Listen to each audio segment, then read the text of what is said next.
Hey, this is Crystal with Train Smart Fitness, and today I wanted to share with you the three, what I consider the top or best exercises to do while you're pregnant.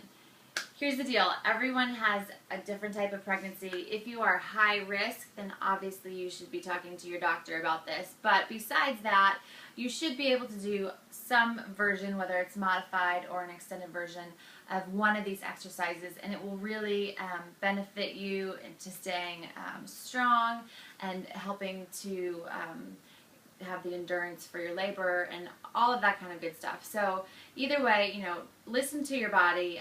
Don't go too crazy or whatever, and do what feels right for you. But I'm going to give you good modifications and instructions on how to do a couple different versions of each exercise. So the first one that we have is the basic squat. Everybody should be able to squat. What do you think you're doing when you're birthing out a baby? You're in a squat position. So first basic thing, you're going to have a chair set up behind you, so that way you can have something to guide yourself back to.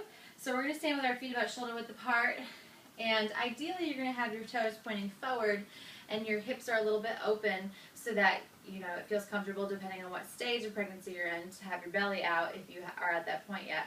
So you're just going to tap down, put your arms out into the front, tap your bum to the chair, and stand back up. You want to keep your heels, the weight in your heels, and you want to be able to lift and wiggle your toes in the down position. Again, I'm sitting back, so if I look down, my knees are staying behind my toes, so that way I'm engaging my glutes, right? So that's the basic squat. So use a chair to hold yourself accountable. The next one that you want to do is you want to do an overhead squat. So we're going to lift our arms up, thumbs go back, we're engaging into our shoulder blades, and then we're still going to sit back and drop and tap our butt to the chair. Same thing, keeping our weight in our heels and making sure that we can wiggle our toes at the bottom. Try not to let your arms come forward and tap down here. You want to keep your arms up towards the sky, engage your core, engage your upper body, work on that posture, because we start to get those rounded shoulders and that horrible posture when we have our baby start popping out, right?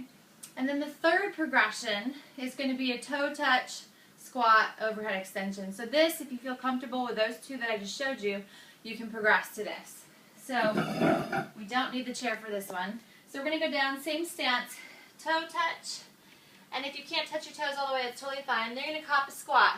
So I want you to cop a squat as deep as you can. Ideally, you can come all the way down so that you can sit here comfortably, right? If you can't, and it comes to right here, that's totally fine as well.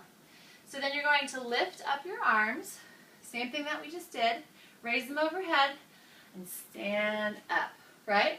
So if you couldn't go down all the way, then you go toes, come down to as far as you can, arms come up as far as you can. Remember, they're not down here.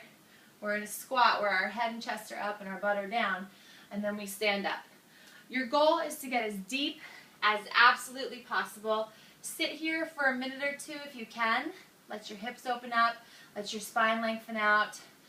Even if you want to try and lean forward so that you can get to the point, if your heels aren't touching the floor, eventually you start easing yourself back so that you have that flexion in your ankle and in your foot so that you can sit back like this all the way. And then bring those arms up and then stand up nice and tall. So that's our first exercise and the three best exercises that you can be doing while you're pregnant.